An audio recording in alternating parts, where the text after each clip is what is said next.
The bar was dimly lit, filled with a low hum of conversations, clinking glasses, and the occasional laughter. I sat across from my oldest friend, Mark, a guy who'd been with me through everything, college, my marriage, and all the ups and downs in between. We were nursing our drinks, the topic of conversation as mundane as usual, until Mark's eyes glinted with a mischievous spark. "Tell me, man," he said, swirling the ice in his glass. "You really think your wife wouldn't fall for the right temptation?" I frowned at the sudden shift. "What do you mean?" Mark leaned forward, his voice dropping. "I'm just saying, everyone's got a price. Some women, they see a bit of luxury, fancy cars, money, they'll leave everything behind. Even the good ones." I shot him a look. "Not my wife. Sarah's not like that." He smirked, like he knew something I didn't. "One na bit." My heart thudded in my chest, the idea absurd but strangely enticing. I trusted Sarah completely.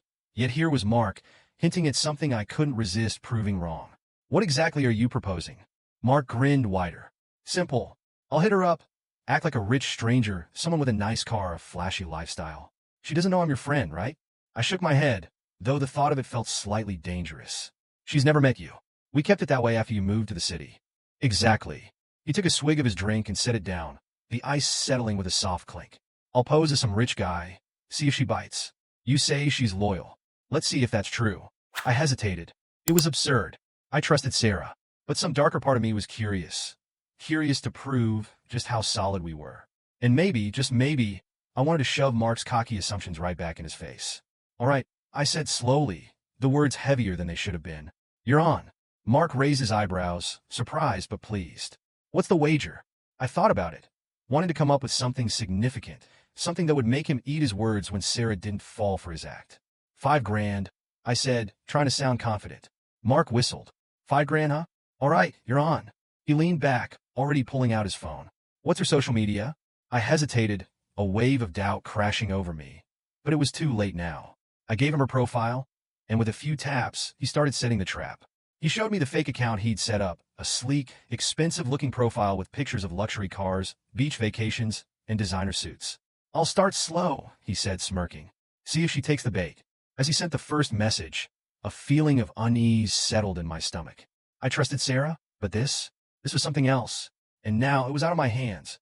It started innocently enough. Mark showed me their exchanges over the next few days, his crafted, flirty messages and her polite but slightly interested responses. At first, I laughed it off, reassured by the casual way Sarah responded. It was harmless, right? People can be polite without crossing a line. But then, things started to change. She asked about what I do. Mark said one evening, a sly smile on his face. Curious about the kind of life I lead. I frowned. "What did you say?" I told her the truth, he shrugged. "Well, sort of. I said I own a few businesses, make good money." Sent her a picture of the car. He flashed me his phone, showing a sleek, expensive sports car I'd seen parked in his driveway 100 times. My stomach churned. She said it looked nice. Mark continued, leaning back in his seat. Said she wouldn't mind going for a ride in something like that. My hands tightened around my drink. She didn't mean anything by it. Mark raised his hands in mock surrender. "Hey man, I'm just a messenger here. I'll back off if you want." But I didn't say anything. I wanted to see where this would go, to prove once and for all that my wife wasn't like the women Mark hinted at. That she wouldn't be swayed by some fancy car and a smooth talker. As the days went by, Mark kept me updated. He sent screenshots of their chats, Sarah's interest growing, albeit cautiously. She still hadn't crossed any lines, but the conversations were getting more personal. "She's agreed to meet up," Mark said one Friday night, the grin on his face infuriating. "Dinner. Tomorrow." I felt my stomach drop. "You're kidding." "Nope. She said she's meeting some friends, but really? She's meeting me." I sat there, staring at him, trying to figure out what to feel. Anger? Betrayal? Confusion? Maybe all of them. "Look," Mark said, his tone softening, "we can stop this right now. If you really think she won't go any further, we call it quits, no harm done." But I shook my head. I needed to see it through, to prove myself right. "No. Let's see what happens." It was around 5:30 when Mark's message came through. It was brief, but the weight behind it hit me hard. "Mark, she's all set. I'll pick her up at 6:30. You okay with that?" My grip tightened around the phone. I stared at the words, my mind buzzing with doubt, regret, anger. It felt like an eternity before I could respond. "Mia, just keep me in the loop." I imagined Mark sitting there, maybe hesitating himself. Maybe he felt as uneasy about this as I did. Or maybe he didn't. He could be perfectly calm, watching the clock tick down to the moment he'd pick her up, take her out, and watch what happened next. The house was too quiet. I could hear Sarah in the other room, completely unaware of what was unfolding behind her back. The worst part? I wasn't stopping it. This was all set in motion because of me, and now it was out of my control. When Sarah finally appeared in the living room, dressed in that simple black dress, I felt something shift in my chest. She wasn't overdoing it. No glamorous makeup, no fancy accessories, but she looked good. Better than I wanted her to look. She smiled, leaning down to kiss me on the cheek. I'm heading out now. Dinner with the girls. Her voice was casual, innocent. The lie slid off her tongue so easily, and I had to force myself to smile back. Have fun, I said, my voice sounding foreign even to myself. Sarah smiled, no guilt, no hesitation in her eyes. Just that same, easygoing expression she always wore. Mark sent another message just before 6:30. Mark, I'm about to pick her up. You sure you're good? I stared at my phone, heart pounding. I wanted to scream at him to stop, to cancel everything. But my fingers betrayed me. Me? Go ahead. Keep me posted. And that was it. A few minutes later, I heard the familiar sound of Sarah's footsteps leaving the house, the front door closing softly behind her. My chest felt tight. She was meeting him, the man she thought was some charming, wealthy stranger. The man she had been texting, flirting with. My best friend. I didn't move from the couch. I couldn't. All I could do was sit there, staring at my phone, waiting for Mark's updates, knowing that with each message, the reality of what was happening would hit me harder. Then, the phone buzzed again. Mark? Picked her up? She seemed excited. My heart dropped. I didn't respond. There was nothing I could say. My mind was racing, imagining them together in his car. Sarah, sitting beside him, smiling, maybe even laughing. It was a scene that I had created. This was my doing. Time moved slowly. Each minute felt like an hour. I waited for the next update, the anxiety growing inside me. It was unbearable. Finally, the phone buzzed again. This time, it wasn't just a message. It was a photo. I opened it, and my breath caught in my throat. There she was, Sarah, sitting in a restaurant, looking relaxed, looking happy. A glass of wine in her hand, a soft smile on her face. She was completely at ease, like she was enjoying every second of this. Mark, dinner's going well. I stared at the photo, my hands shaking slightly. Sarah looked so comfortable, too comfortable. It wasn't the face of a woman feeling guilty or conflicted. She was enjoying herself. And that thought, it cut deeper than anything else. I could tell Mark was holding something back in his text, as if even he didn't want to tell me the full truth. But I knew. I could see it in the photo, in her eyes. She was slipping away. By the time Sarah came home that night, I had already run through 100 different emotions. Anger, confusion, sadness, and disbelief. But when I heard the soft click of the front door, the rush of blood in my ears drowned out everything else. I stayed on the couch, pretending to be asleep, not ready to face her yet, not ready to confront the reality of what I'd set in motion. Her footsteps were light, careful, as if she didn't want to wake me. A part of me wanted to turn around, to say something, anything. But what could I say? I wasn't even sure what I wanted to know.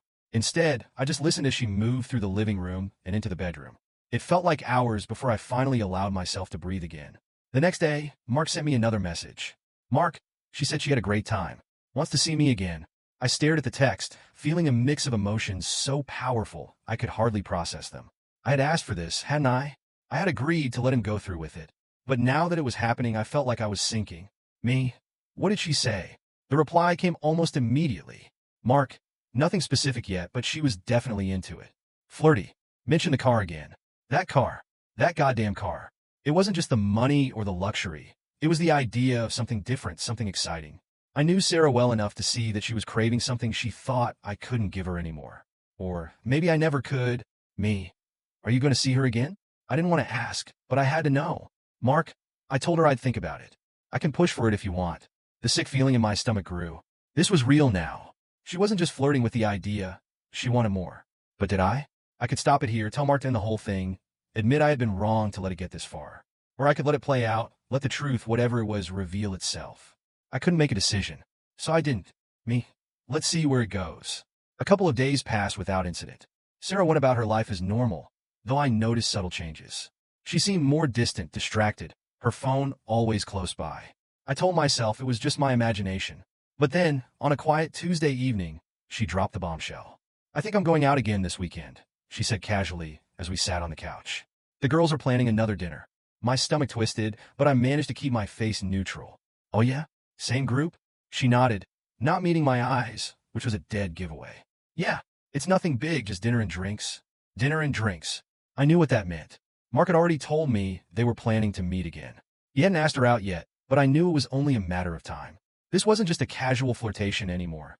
This was her lying to me, making plans to meet him, and I was the one letting it happen. I didn't say anything.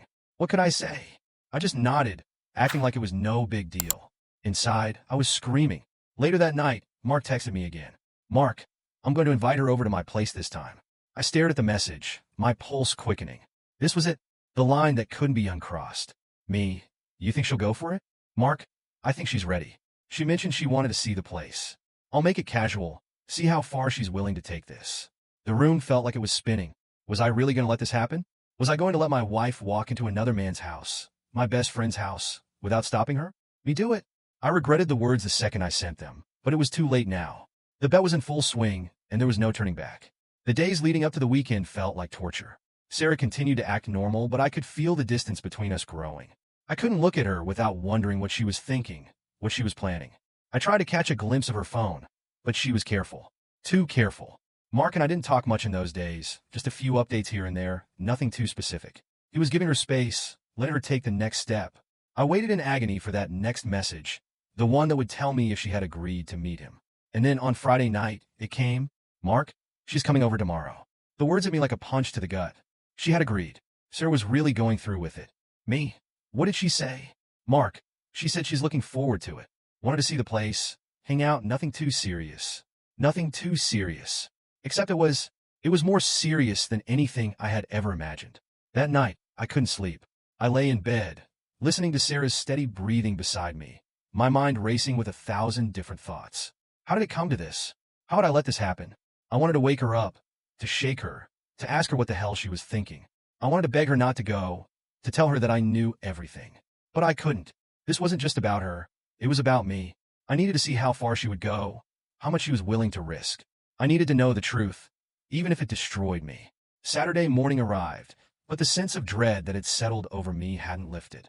It clung to everything, turning the simplest of moments, Sarah sipping her coffee, reading through her phone, into a reminder of what was about to happen. I tried to act normal, but the tension was unbearable.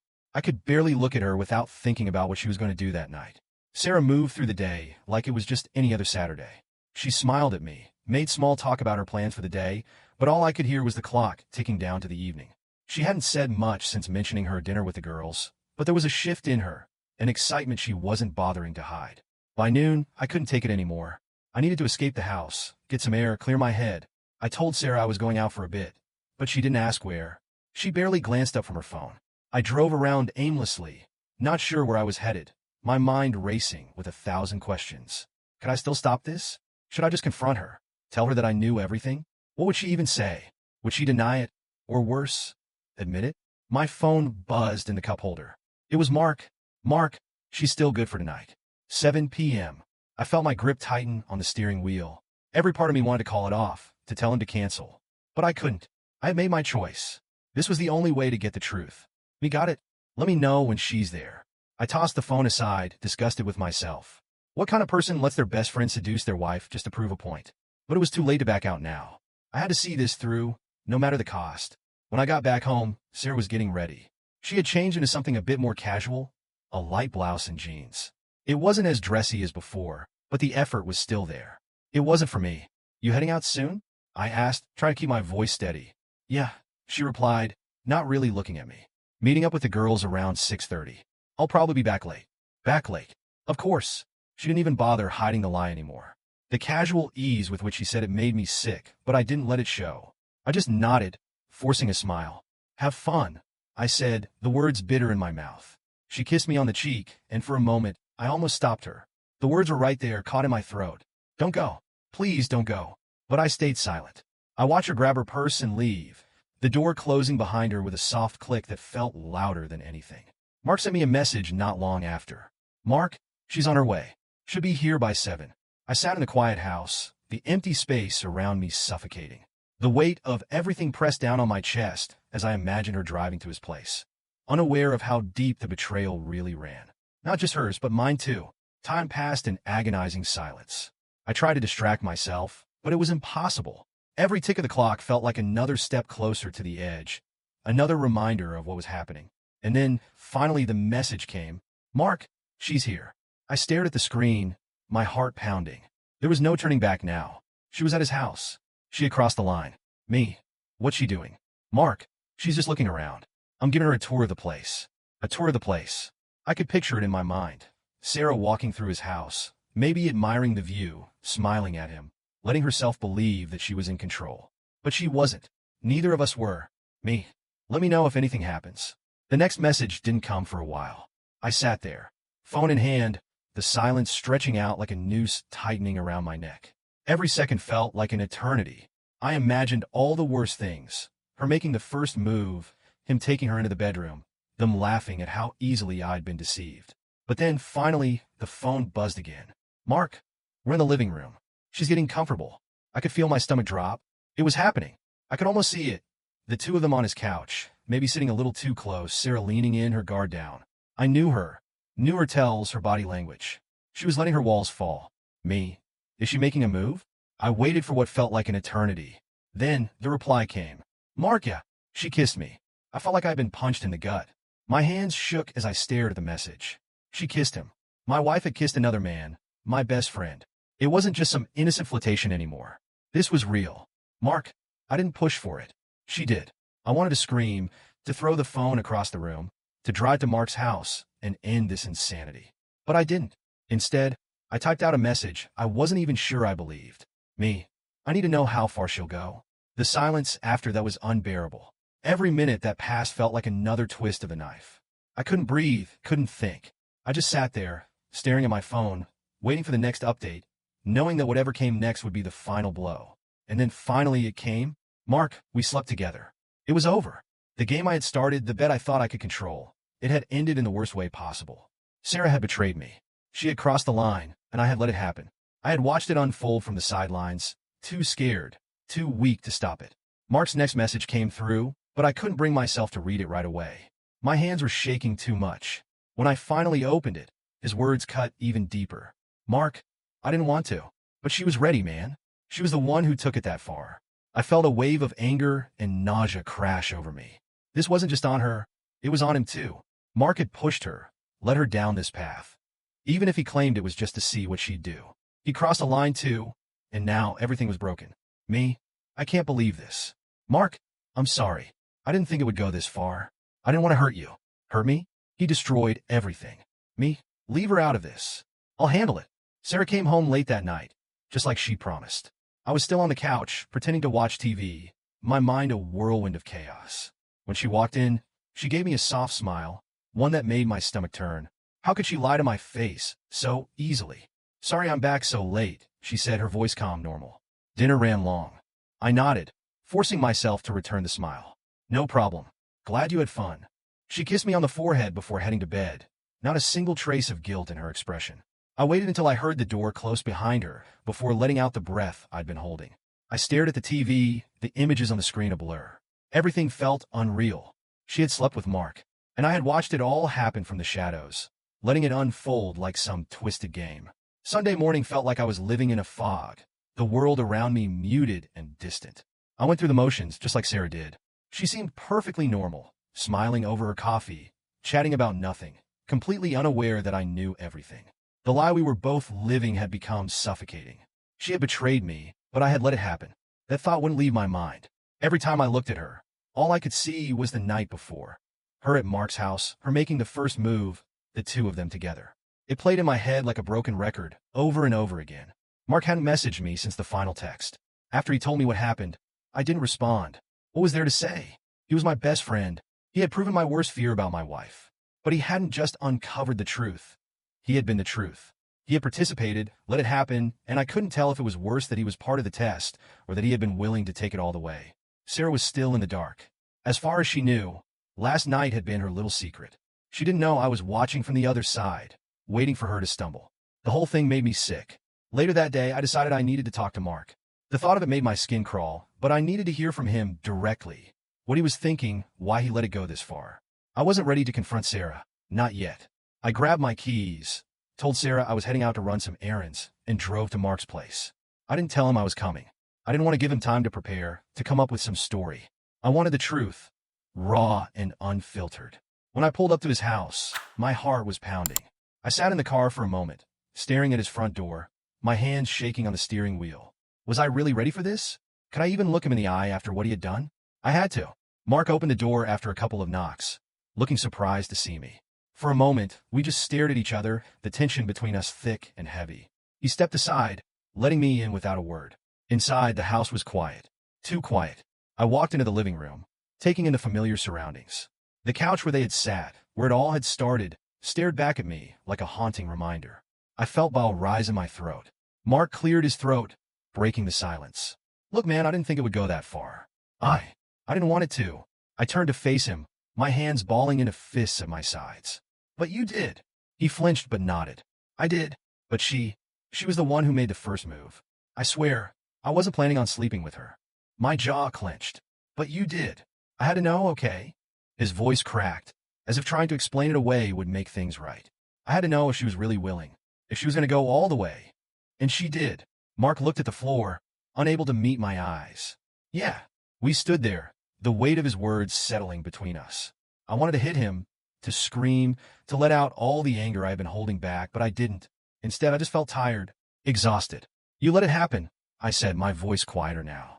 You didn't stop it. Mark looked up at me, his expression pained. I'm sorry. Ma, I thought you needed to see the truth. I laughed bitterly, shaking my head. The truth? You think this is what I wanted? I didn't want her to go through with it, Mark. I didn't want to lose my wife. Mark looked stricken, like he hadn't expected me to say it out loud. I'm sorry, he repeated, but the words felt empty. We stood there in silence for what felt like hours, neither of us knowing what to say next. What could be said?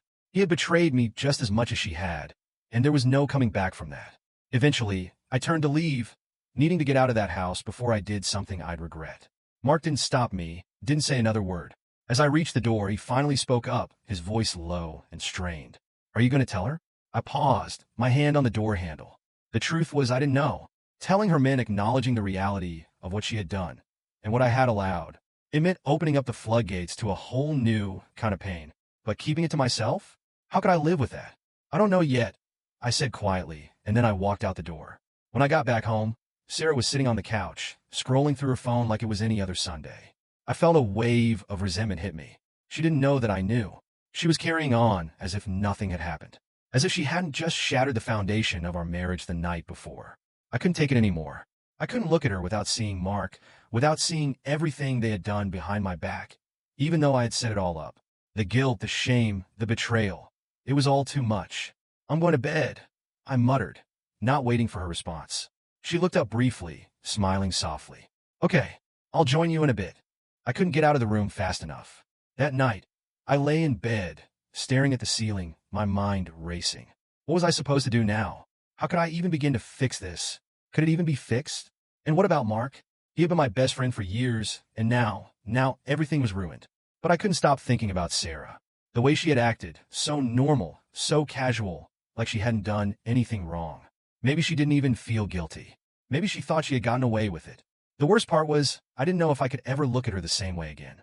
Every time I thought about her, all I could see was her in Mark's arms, her kissing him, her making the decision to sleep with him. The image was burned into my brain, and I didn't know how to erase it.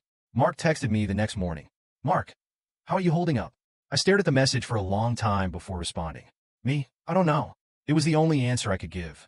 Because I didn't know. I didn't know how to feel, or what to do next. Everything was spiraling out of control, and I was the one who had started it all. Mark, do you want to talk? I considered it for a moment, but I couldn't bring myself to see him again, not after everything. The wound was still too fresh. Me? Not right now. I spent the rest of the day avoiding Sarah, not trusting myself to talk to her without letting something slip. But I knew I couldn't avoid it forever. Sooner or later, I would have to confront her. I would have to decide whether to tell her that I knew everything or whether to let her keep believing that she had gotten away with it. Either way, nothing would ever be the same again. I couldn't avoid her forever. That much was clear. The lie we both lived in was becoming unbearable, suffocating me with every passing day. By Tuesday evening, I felt like I was going to break. Sarah carried on as if nothing had changed, her smile as easy as ever, her voice soft and affectionate when she spoke to me. But every glance, every touch, felt like a reminder of her betrayal, of what she had done just days before. We were sitting in the living room after dinner. Sarah was curled up on the couch, scrolling through her phone while a random show played in the background. I watched her, my mind racing. The words were on the tip of my tongue. They had been there for days. I just hadn't found the courage to say them. But tonight I couldn't hold it in any longer. "I need to talk to you," I said, my voice tight. Sarah looked up from her phone, slightly startled. "Yeah? What's up?" I stood up, pacing across the room, trying to gather my thoughts. How was I supposed to even begin this conversation? The weight of what I knew pressed down on me, threatening to crush me if I didn't get it out. "Where were you last weekend?" I asked, my voice coming out sharper than I intended. Her brow furrowed in confusion. "I told you, remember? I went out with the girls." I nodded, the lie making my stomach churn. "And where exactly did you go?" Sarah blinked, clearly thrown off by the sudden interrogation. "We went to that new restaurant downtown." "Why are you asking me this?" I stopped pacing and turned to face her. The look on her face was so convincing, so casual, like she believed every word she was saying. It made me sick.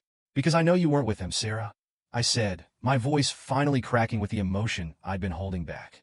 Her face paled slightly, but she didn't flinch. "What are you talking about?" "I know you weren't with him," I repeated, my voice rising. "I know where you really were." She stared at me, her expression shifting from confusion to something darker. A flicker of guilt crossed her face, just for a second, before she masked it with calm. "I don't know what you think you know, but I was with the girls." "Stop lying to me," I snapped, my patience finally breaking. "You were with Mark." "I know everything." The room fell silent. The air between us thickened with tension, the weight of my words sinking into the space between us. Sarah didn't say anything at first, just stared at me, her mouth slightly open as if she was searching for the right words.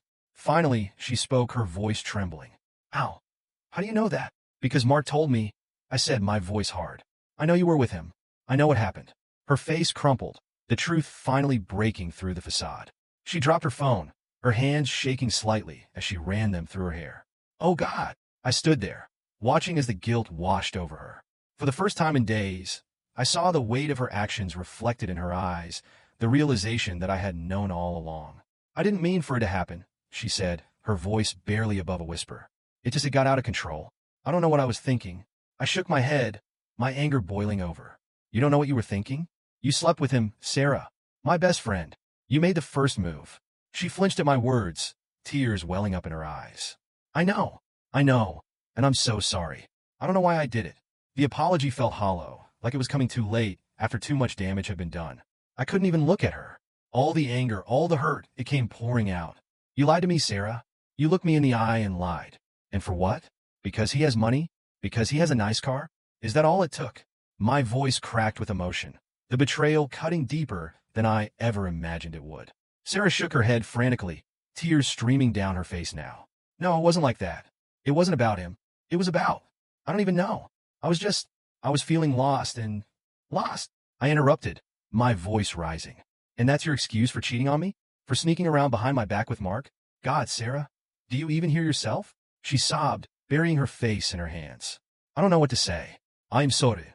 I'm so sorry." For a moment, I wanted to forgive her. The part of me that loved her, that had built a life with her, wanted to find a way to move past this. But every time I tried, the image of her with Mark, the betrayal, the lies, it all came flooding back. "I trusted you," I said, my voice barely above a whisper now. "And you threw it all away." Sarah looked up at me, her face streaked with tears. "Please, I'll do anything to fix this. Just don't leave me." I turned away, unable to look at her any longer. "I need time." That night, I couldn't stay in the house. I grabbed a bottle of whiskey, the only thing I could think of to dull the storm of emotions raging inside me, and left. I needed to be alone, away from her, away from everything. The betrayal felt like a knife lodged in my chest, twisting with every breath I took. I drove aimlessly for a while, eventually ending up at the park, the one where Sarah and I had spent so many weekends together. Memories of us flooded my mind. Happy moments, simple moments, all tainted now by the weight of her infidelity.